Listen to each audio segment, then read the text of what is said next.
Hello friends, welcome back to Haritha's kitchen. శ్రావణ మాసం వచ్చేసింది. ఆడవాళ్ళందరూ కూడా చాలా భక్తి శ్రద్ధలతో నైవేద్యాలు తయారు చేసి అమ్మవారికి సమర్పిస్తూ ఉంటారు.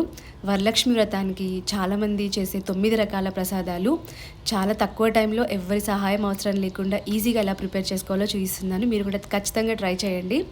ముందుగా దానికోసం ముందు రోజు రాత్రే కొన్ని నానబెట్టుకోవాలండి. వాటిలో ముఖ్యంగా శనగలు శుభ్రంగా ఒక కప్పు దాకా వాష్ చేసుకునేసి తగినంత నీళ్లు పోసి పక్కన పెట్టుకుంటున్నాను. తర్వాత పెరుగు గారెలు అలాగే నార్మల్ గారెల కోసం కూడా 2 కప్పుల మినపప్పుని శుభ్రంగా వాష్ చేసుకునేసి తగినంత నీళ్లు పోసుకునేసి పక్కన పెట్టేసుకోవాలి.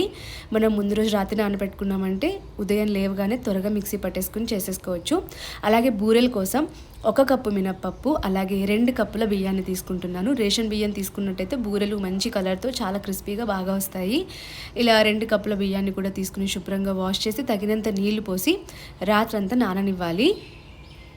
ఇలా ముందు రోజు రాత్రే శనగలు అలాగే బూరెలు గారెల కోసం అయితే పప్పును నానబెట్టి పక్కన పెట్టేసుకోవాలి. అలాగే మార్నింగ్ లేవగానే ఫ్రెష్ అప్ అయిన తర్వాత పూర్ణం కోసము 1 కప్పు శనగపప్పును తీసుకుని శుభ్రంగా వాష్ చేసి కొద్దిసేపు నానబెట్టుకోవాలి. తర్వాత మనకి పులిహోర అలాగే దద్దోజనం బెల్లమన్నం అలాగే కొబ్బరన్నం కోసం 2 కప్పుల బియ్యాన్ని శుభ్రంగా వాష్ చేసి 2 కప్పుల బియ్యానికి గాను కాస్త అన్నం పొడి పొడిగా అవ్వాలని 3 కప్పుల నీళ్లు పోసి ఎలక్ట్రికల్ రైస్ కుక్కర్లో అయితే కుక్ చేసుకుంటుందా. మీరు కావాలంటే నార్మల్ బౌల్లో లేదంటే నార్మల్ ప్రెషర్ కుక్కర్లో అయినా కుక్ చేసుకోవచ్చు.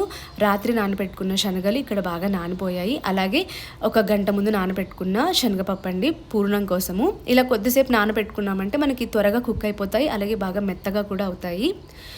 ఇలా 2 బౌల్స్లో తీసుకునేసి 2 ఒకేసారి ఉడికించుకుంటున్నానండి. ఇలా ఒక పెద్ద ప్యాన్ కుక్కర్ ఉందంటే తీసుకుని అడుగున కొద్దిగా నీళ్లు పోసి ఇలా ఒక స్టాండ్ పెట్టేసుకునేసి శనగలు అలాగే శనగపప్పు 2 కూడా ఒకేసారి ఉడికించేసుకోవచ్చు. ఒకదానిపైన ఒకటి పెట్టి కుక్ చేసుకున్నారంటే 3 విజిల్ పాటు కుక్ చేసుకున్నారంటే ఈజీగా కుక్ అయిపోతాయి. మనం మళ్ళీ పదే పదే కుక్కర్ని పెట్టాల్సిన అవసరం ఉండదు.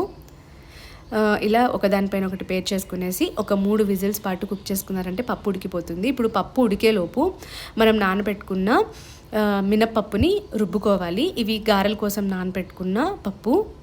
ఇలా పప్పుని మిక్సీ జార్లో వేసుకున్న తర్వాత చాలా కొద్దిగా నీళ్లు పోసుకునేసి బాగా మెత్తగా రుబ్బేసుకోవాలి. మీ దగ్గర ఒకవేళ గ్రైండర్ ఉన్నట్టయితే గ్రైండర్లో రుబ్బుకున్నారంటే గారెలు ఇంకా బాగా వస్తాయి. ఇలా కూడా బాగా వస్తాయండి. మనం కొద్దిసేపు మిక్సీ పట్టుకున్న తర్వాత పక్కన పెట్టుకున్నామంటే కాస్త ఉబ్బి మనకి పిండి బాగా చక్కగా గారెలు బాగా పొంగుతూ వస్తాయి. చూడండి, ఇలా కొద్దిగా పిండి నీళ్ళలో వేసారంటే పైకి తేలాలి. అలా అయితే మనకి పిండి పర్ఫెక్ట్గా రుబ్బుకున్నట్టు. మరి ఎక్కువ వాటర్ వేసుకోకండి, పిండి బాగా ఆయిల్ని పీల్చేస్తుంది. అలానే గట్టిగా రుబ్బుకున్నారంటే బాగా గట్టిగా వచ్చేస్తాయి. అలాగే బూరెల కోసం నానబెట్టుకున్న పప్పు బియ్యాన్ని కూడా బాగా రుబ్బుకోవాలి. చాలా కొద్దిగా వాటర్ వేసుకొని రుబ్బుకుంటున్నాను. ఇలా బాగా మెత్తగా రుబ్బేసుకున్న తర్వాత ఒక బౌల్లో వేసేసుకోండి. బౌల్లో వేసుకున్న తర్వాత ఇందులోకి కొద్దిగా ఉప్పు వేసుకునేసి బాగా కలుపుకోవాలి. కొద్దిగా బెల్లం పొడి కూడా వేసుకుంటారండి. ఇక్కడ నేనైతే ఒక 2 టీ స్పూన్ల దాకా ఇడ్లీ రవ్వ వేసుకుంటున్నాను. ఇడ్లీ రవ్వ వేసుకొని కలుపుకోవడం వల్ల మనకి మంచి కలర్ అలాగే క్రిస్పీగా కూడా వస్తాయి. కావాలంటే కొద్దిగా బెల్లం పొడి కూడా కలుపుకోవచ్చండి, మనకి పైన కోటింగ్ కూడా కాస్త తీపి తగలడం కోసం అన్నట్టు. ఇలా ఇడ్లీ పిండిని కూడా బాగా కలిపేసుకున్న తర్వాత పక్కకు పెట్టేసుకోవాలి కొద్దిసేపు పిండి పులియడం కోసం. ఈలోపే మనము ఉడికించి పెట్టుకున్న శనగలు అలాగే శనగపప్పు కూడా ఉడికిపోయాయి. చూసారు కదా, మనం వాటర్లో ఉడకపెట్టకుండా జస్ట్ ఇలా ఒకదానిపైన ఒకటి పేర్చుకొని ఉడికించుకున్నా కూడా బాగా చక్కగా ఉడికిపోయాయి. ఇక్కడైతే గారెల కోసం అలాగే బూరెల కోసం రుబ్బుకున్న పిండిని పక్కన పెట్టేసుకునేసి అలాగే మనము వేటిల్లో అయితే అమ్మవారికి నైవేద్యం సమర్పించాలనుకుంటున్నామో ఆ బౌల్స్ కూడా అన్ని కడిగేసి పక్కన పెట్టుకున్నారంటే పనులన్నీ త్వరగా అయిపోతాయి. ఇప్పుడు స్టవ్ ఆన్ చేసుకునేసి పూర్ణం ప్రిపేర్ చేసుకుంటున్నాను. దానికోసం ఇక్కడ నేను ఉడికించి పెట్టుకున్న శనగపప్పును వేసుకునేసి ఇలా పప్పు గుత్తితోటి పప్పును మెదుపుకుంటున్నాను. ఇక్కడ నేను తీసుకున్నట్టు వెడల్పాటి ప్యాన్లో కాకుండా కాస్త గుండుగా ఉన్న కాస్త లోతుగా ఉన్న బౌల్లో మరి శనగపప్పు వేసుకొని పప్పు గుత్తితో ఎనుపుకున్నారంటే చాలా క్విక్గా పప్పు మెత్తగా అయిపోతుంది. ఇలా చేసుకోవడం వల్ల మనకి మిక్సీ పట్టాల్సిన అవసరం ఉండదండి. ఇలా పప్పును బాగా మెత్తగా మెదుపుకున్న తర్వాత నేను తీసుకున్న 1 కప్పు శనగపప్పుకి 1 కప్పు బెల్లం పొడి తీసుకున్నాను. మీరు నార్మల్గా యూస్ చేసే బెల్లాన్నైనా కాస్త మెత్తగా చేసేసుకునేసి యాడ్ చేసుకోండి. తర్వాత శనగపప్పులో వేసి బాగా కలుపుకోవాలి. మనకి మొదట్లో బెల్లం కాస్త కరిగి ఇలా కాస్త పాకంలాగా వస్తుందండి, కాస్త లిక్విడ్ లాగా అయిపోతుంది. అప్పుడు ఏం కంగారు పడకండి, పూర్ణం అవ్వదన్నట్టు. మనం కాసేపు మీడియం ఫ్లేమ్లో పెట్టుకొని కలుపుకుంటూ ఉన్నామంటే గట్టి పడిపోతుంది. అలాగే ఎక్కడైనా మనకి శనగపప్పు పలుకుల్లాగా ఉంటే దాన్ని కూడా ఇలా గరిటెతో మెదుపుతూ కలిపేసుకోండి. లేదు ఇంకా అలాగే గట్టిగా ఉన్నాయంటే మనం స్టవ్ ఆఫ్ చేసుకుని చల్లారిన తర్వాత కాస్త మిక్సీ పట్టుకున్నామంటే కూడా పూర్ణం మెత్తగా అయిపోతుంది. చూసారు కదా, ఇలా బాగా జారుగా ఉన్న పాకం కాస్త ఇలా గట్టిగా అయిపోతుంది. ఇలా గట్టిగా అయిన తర్వాత చివరిలో కొద్దిగా యాలకుల పొడి అలాగే 1 టేబుల్ స్పూన్ దాకా నెయ్యి వేసుకుని కలిపేసుకునేసి పూర్ణాన్ని కాస్త చల్లారనివ్వాలి. ఇలా చేసుకోవడం వల్ల మళ్ళీ మనకి మిక్సీ పట్టాల్సిన అవసరం కూడా ఉండదండి. బాగా మెత్తగా అయిపోతుంది. ఇప్పుడు పూర్ణం చల్లారేలోపు మనం మిగతా రైస్ ఐటమ్స్ చేసుకుందాం. దానికోసం ఒకేసారి నేను ఒక కొబ్బరి చిప్పని తురిమి పక్కన పెట్టుకున్నాను. అలాగే ఒక 20 నుంచి 30 దాకా పచ్చిమిర్చిని తరిగి పెట్టుకున్నాను. అలాగే కొద్దిగా కరివేపాకు కూడా వాష్ చేసి పక్కన పెట్టేసుకున్నాను. అలాగే కొద్దిగా జీడిపప్పు పలుకులు కూడా పక్కకు పెట్టేసుకునేసి పోపు దినుసులు కూడా అన్ని సిద్ధంగా చేసుకున్నట్టయితే మనము హడావిడిగా చేసుకోవాల్సిన అవసరం లేకుండా త్వరగా చేసేసుకోవచ్చు. ఫస్ట్ అయితే ఇక్కడ నేను శనగలు తాలింపు పెట్టుకుంటున్నాను. దానికోసం స్టవ్ ఆన్ చేసి ఒక ప్యాన్ పెట్టుకుని అందులో ఆయిల్ వేసుకొని ఆయిల్ వేడెక్కిన తర్వాత పోపు దినుసులు, కరివేపాకు అలాగే పచ్చిమిర్చి వేసి వేయించుకున్న తర్వాత కొద్దిగా పసుపు అలాగే ఉప్పు కూడా వేసుకుని కలిపేసుకునేసి మనము ముందుగానే ఉడికించి పెట్టుకున్న శనగల్ని కూడా వేసుకునేసి బాగా కలుపుకోవాలి. ఇలా ప్లాన్ చేసుకున్నారంటే ఈజీగా ఒక 15 నుంచి 20 నిమిషాల్లోనే ఒక 5-6 రెసిపీలు కంప్లీట్ అయిపోతాయండి. శనగలు వేసి కలుపుకున్న తర్వాత తురిమి పెట్టుకున్న పచ్చి కొబ్బరిని కూడా వేసి బాగా కలిపేసుకునేసి చివర్లో కొద్దిగా కొత్తిమీర వేసి కలుపుకున్న తర్వాత డిష్ అవుట్ చేసేసుకోవడమే. చూసారు కదా ఎంత సింపుల్గా అయిపోయిందో. ఇప్పుడు శనగల్ని తీసి పక్కన పెట్టేసుకున్న తర్వాత మళ్ళీ ఇదే ప్యాన్లోనే కొబ్బరి అన్నం కోసం తయారు చేసుకుంటున్నాను. దానికోసం ముందుగా కొద్దిగా ఆయిల్ వేసేసి పోపు దినుసులు వేసేసుకోవాలి. తర్వాత ఇందులోకి కొద్దిగా ఎండుమిరపకాయలు అలాగే కరివేపాకు కూడా వేసి వేయించుకోవాలి. తర్వాత కొద్దిగా పల్లీలు అలాగే జీడిపప్పు పలుకులు కూడా వేసి కలిపేసుకోండి. ఇలా కలుపుకున్న తర్వాత కట్ చేసి పెట్టుకున్న పచ్చిమిర్చి ముక్కలు వేసేసి పచ్చిమిర్చిని కాస్త వేయించుకోవాలి. తర్వాత తురిమి పెట్టుకున్న కొబ్బరి తురుమును కూడా వేసుకోవాలి. కొద్దిగా కొబ్బరి తురుముని పక్కన పెట్టుకున్నానండి చివరిలో వేసుకోవడానికి. కొబ్బరిని కూడా తురిమేసుకున్న తర్వాత మనము ఉడికించి పెట్టుకున్న అన్నాన్ని కూడా వేసి బాగా కలుపుకోవాలి. నేను కొబ్బరన్నం ఇక్కడ కాస్త తక్కువ క్వాంటిటీలోనే చేసుకుంటున్నానండి. నిమ్మకాయ పులిహోర కాస్త ఎక్కువ క్వాంటిటీలో చేస్తున్నాను. మిగిలించి పెట్టుకున్న కొద్దిగా కొబ్బరి తురుము అలాగే కొద్దిగా ఉప్పు, కొత్తిమీర కూడా వేసేసి బాగా కలిపేసుకునేసి దించేసుకోవడమే. ఇది కూడా కేవలం 5 నిమిషాల్లో అయిపోతుందండి. ఇప్పుడు నిమ్మకాయ పులిహోర కోసము ఒక బాండ్లీ పెట్టుకుని అందులో కొద్దిగా ఆయిల్ వేసుకొని పోపు దినుసులు వేసుకోవాలి. తర్వాత ఇందులోకి కొద్దిగా పల్లీలు వేసుకుంటున్నాను. పల్లీలు వేసుకున్న తర్వాత కరివేపాకు కూడా వేసుకొని వేయించేసుకునేసి పచ్చిమిర్చి కూడా వేసి బాగా కలుపుకోవాలి. తర్వాత తరిగి పెట్టుకున్న కొత్తిమీరను కూడా వేసి బాగా కలుపుకున్న తర్వాత ఇందులోకి కొద్దిగా పసుపు అలాగే ఉప్పు వేసుకోవాలి. తర్వాత ఒక్కసారి కలిపేసుకునేసి మనము తయారు చేసి పెట్టుకున్న అన్నాన్ని కూడా వేసి కలుపుకోవాలి. అన్నం మనం ఇక్కడ కాస్త పొడిగానే వండుకోవాలండి. అందుకే నేను 2 కప్పుల బియ్యానికి గాను 3 కప్పుల నీళ్లు మాత్రమే పోసి ఉడికించుకున్నాను. అన్నం మొత్తం వేసిన తర్వాత కలిపేసుకోవాలి.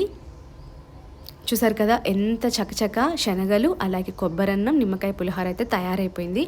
అన్నం మొత్తం కలుపుకున్న తర్వాత ఒక నిమ్మకాయని రసం పిండుకున్నారంటే సరిపోతుంది.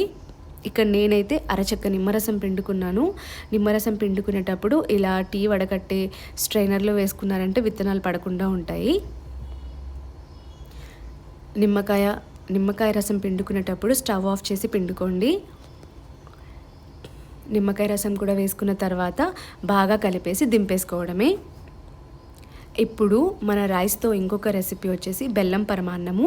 కొద్దిగా అన్నం తీసుకున్నాను, 1 కప్పు దాకా అన్నం తీసుకున్నాను. ఉడికించిన అన్నము తీసుకునేసి కాస్త మరీ ఎక్కువగా మెదపాల్సిన అవసరం లేదు, కొద్దిగా మెత్తగా చేసుకోవాలి. మెత్తగా చేసుకున్న తర్వాత 2 కప్పుల దాకా పాలు పోసుకున్నాను. 2 కప్పుల దాకా పాలు పోసుకునేసి కలిపేసి కొద్దిసేపు ఉడకనివ్వాలి.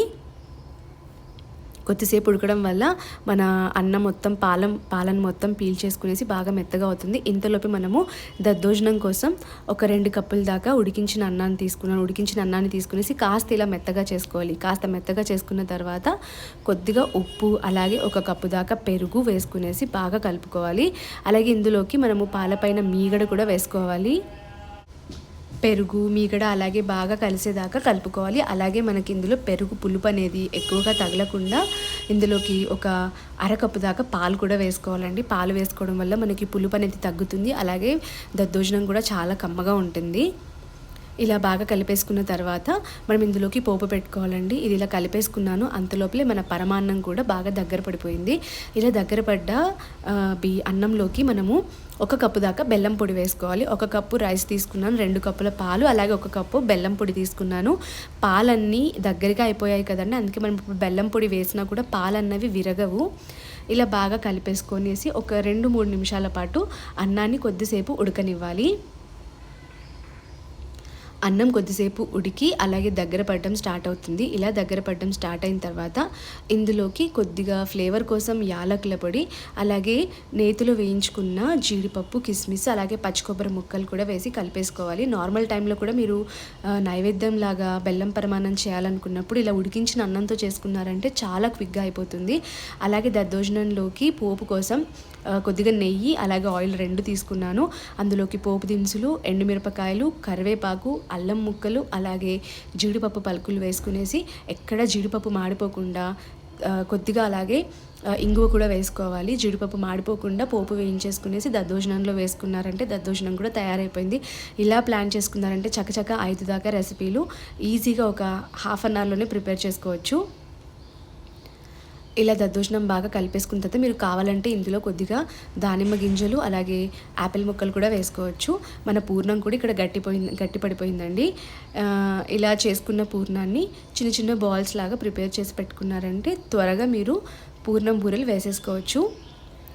ఇలా అన్నీ ప్రిపేర్ చేసుకుని పక్కన పెట్టేసుకోవాలి. అలాగే పెరుగు గారెల కోసము ఇక్కడ పెరుగుని కాస్త చిలుక్కునేసి వేసుకున్నానండి. కొద్దిగా వాటర్ కలుపుకొని కాస్త మరీ పలుచగా కాకుండా కాస్త మజ్జిగలాగా తయారు చేసుకోవాలి. అలాగే ఉప్పు కూడా వేసుకొని కలిపి పెట్టుకునేసి ఇందులో కూడా పోపు వేసుకోవాలి. పోపులో కొద్దిగా ఆయిల్, అలాగే పోపు దినుసులు, ఎండుమిరపకాయలు, పచ్చిమిరపకాయలు, కొద్దిగా కరివేపాకు, కొత్తిమీర కూడా వేసుకునేసి పోపుని తయారు చేసుకునేసి మజ్జిగలో వేసి కలిపి పక్కన పెట్టేసుకోవాలి పెరుగు గారెల కోసము. అలాగే మనం ముందుగానే రుబ్బి పెట్టుకున్న మినపప్పు ఉంది కదండి, గారెలు అలాగే బూరెల కోసము ఇక్కడ అది చూపిస్తున్నాను. బూరెల కోసం తయారు చేసుకున్న పిండి కాస్త మనం పక్కన పెట్టాం కదండి, కొద్దిగా ఉబ్బి ఉంటుంది పిండి, చాలా మంచి క్రిస్పీగా వస్తాయి గారెలు అలాగే బూరెలు కూడా.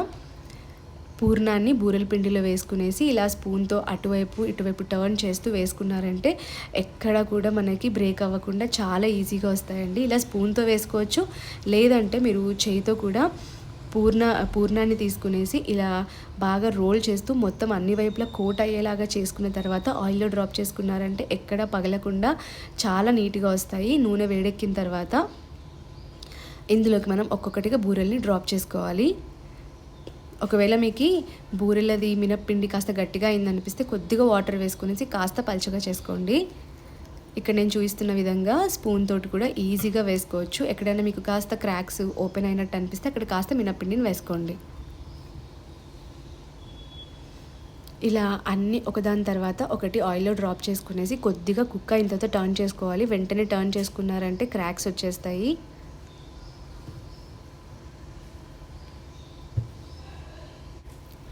ఇలా వేసుకున్న బూరెల్ని వెంటనే కదిలించకుండా కాస్త కుక్ అయిన తర్వాత 2 వైపులా కూడా టర్న్ చేసుకుంటూ ఎక్కడ పచ్చిగా లేకుండా మంచి కలర్ వచ్చే వరకు వేయించుకుని పక్కకు తీసేసుకోవడమే. ఇప్పుడు పెరుగు గారెలు అలాగే గారెల కోసము రుబ్బుకున్న మినపప్పులో కొద్దిగా ఉప్పు, జీలకర్ర, అలాగే తరిగి పెట్టుకున్న పచ్చిమిర్చి, కొత్తిమీర, కరివేపాకు, అల్లం ముక్కల్ని వేసి బాగా కలిపేసుకునేసి మనము బటర్ పేపర్ పైన లేదంటే అరిటాకు పైన వేసి ఒత్తుకోవడమే. మీరు గారెలు చేసుకునేటప్పుడు పక్కన ఒక బౌల్లో వాటర్ పెట్టుకోండి. చేతికి కాస్త తడి అనుకుంటూ చేసుకున్నారంటే పిండి మీ చేతులకి అంటుకోదు. అలాగే ఇక్కడ నేనైతే అరిటాకు మీద చేస్తున్నాను. అలాగే ఇక్కడ నేను వీడియో నాది సరిగ్గా కవర్ అవ్వలేదండి, అందుకే మీకు గారెలు చేసే ప్రాసెస్ కనిపించట్లేదు. చేతులకు కాస్త తడి అనుకునేసి పేపర్ పైన కూడా కాస్త తడి అనుకునేసి గారెలు నొత్తుకుని మధ్యలో కాస్త హోల్ పెట్టేసుకునేసి ఆయిల్లో డ్రాప్ చేసుకోవడమే. ఒకవేళ మీకు కాస్త కష్టంగా అనిపిస్తే టీ స్ట్రైనర్కి వెనక వైపు కూడా టర్న్ చేసి వేసుకోవచ్చండి. అలాగే 2 వైపులా కాలిన తర్వాత ఇలా మంచి కలర్ వచ్చిన తర్వాత పక్కకు తీసేసుకోవాలి. తీసుకున్న తర్వాత మనం ప్రిపేర్ చేసి పెట్టుకున్న మజ్జిగలో వేసుకోవాలి. ప్రిపేర్ చేసి పెట్టుకున్న మజ్జిగలో వేసుకునేసి ఇలా మజ్జిగలో డిప్ చేసుకున్నారంటే బాగా మజ్జిగని పీల్చేసుకునేసి వడలు టేస్టీగా తయారవుతాయి. అలాగే మన చివరి ప్రసాదం నైవేద్యం బెల్లం పానకం అండి. అన్ని కష్టమైన రెసిపీస్ చేసుకున్నారంటే మీకు టైం ఎక్కువైపోతుంది. అందుకే ఇలా కొద్దిగా సింపుల్ రెసిపీస్ని కూడా ఇంక్లూడ్ చేసుకోండి. కొద్దిగా ఒక గ్లాస్ నీళ్ళల్లో 2 టీ స్పూన్ల దాకా బెల్లం పొడి వేసి మిరియాల పొడి, యాలకుల పొడి, అలాగే కొద్దిగా తులసాకులు వేసుకునేసి బెల్లం పానకం అయితే తయారు చేసేసుకోండి. ఇలాగ మన అన్ని రెసిపీలు కూడా ప్లాన్ చేసుకున్నారంటే గంట నుంచి గంటన్నరలో చాలా క్విక్గా అయిపోతాయి.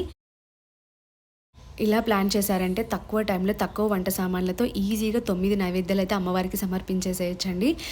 డెఫినెట్గా వీడియో మీకు హెల్ప్ అవుతుంది అనుకుంటున్నాను. అలాగే మీ అందరికీ కూడా వరలక్ష్మి వ్రత శుభాకాంక్షలు తెలియజేసుకుంటున్నాను. వీడియో నచ్చినట్టయితే లైక్ చేయండి, అలాగే ఛానల్ని సబ్స్క్రైబ్ చేసుకోండి. Thanks for watching.